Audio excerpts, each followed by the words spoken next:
Bonjour, je suis aujourd'hui avec Alexandre Rabory, artisan peintre décorateur.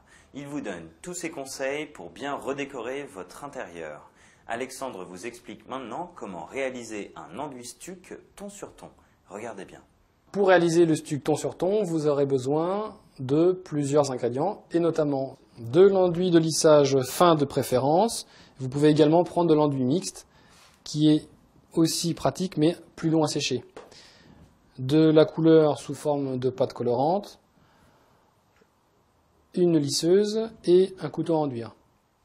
Sur votre support préparé et légèrement teinté de la même couleur finale, vous allez appliquer donc cet enduit que je vais à présent préparer.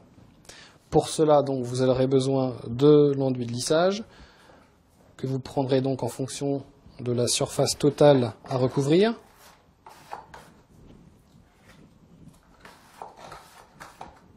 Et auquel vous mélangerez, ici j'ai pris de l'ombre brûlée pour avoir une teinte un peu chocolat, et vous mélangerez donc en fonction de la couleur finale choisie. Une fois que votre enduit de lissage est mélangé à la couleur, ici j'ai choisi de l'ombre brûlée, vous mélangez correctement de façon à obtenir une pâte uniforme et de la même couleur. Avant de passer donc l'enduit de finition, j'ai appliqué une sous-couche. De la même façon, j'ai procédé en mélangeant de l'enduit de finition et une couleur que j'ai appliqué uniformément. Et maintenant, je vais donc passer à la seconde étape. Après donc cette première étape effectuée, on aura donc laissé un temps minimum de 6 à 8 heures de séchage. Et nous allons donc procéder à un léger ponçage de façon à avoir une surface la plus lisse possible.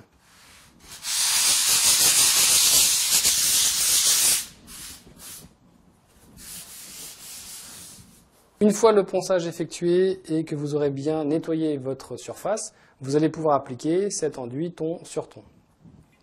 Pour cela, vous utilisez donc un couteau à enduire et une lisseuse, appelée également truelle de stuccateur. Et vous appliquez de cette façon-là.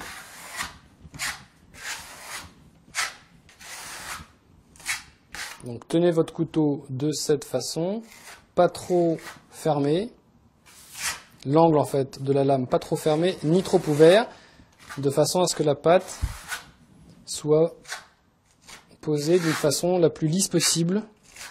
Vous pouvez commencer à ratisser, et comme ça vous laissez apparaître des nuances de la couche qui était en dessous. Voici donc l'effet obtenu après séchage, et on peut se rendre compte qu'effectivement il y a des nuances qui apparaissent, qui sont donc très délicates puisque c'est du ton sur ton. Donc une fois que cette étape est finie, nous allons maintenant procéder à la protection de cet enduit, et nous allons appliquer un enduit incolore avec une spatule en plastique. Donc on utilise une spatule en plastique. Pourquoi en plastique? Pour éviter tout simplement de faire des marques. Si on utilisait une spatule en inox, on ferait donc des marques, ce qui ne serait pas très esthétique.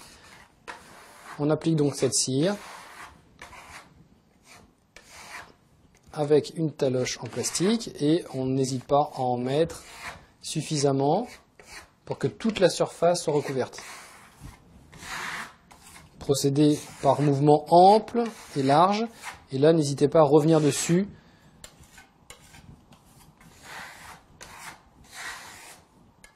Voilà, donc appliquez cette cire avec la spatule, en appliquant toujours la cire, en remettant toujours la cire au milieu de la spatule.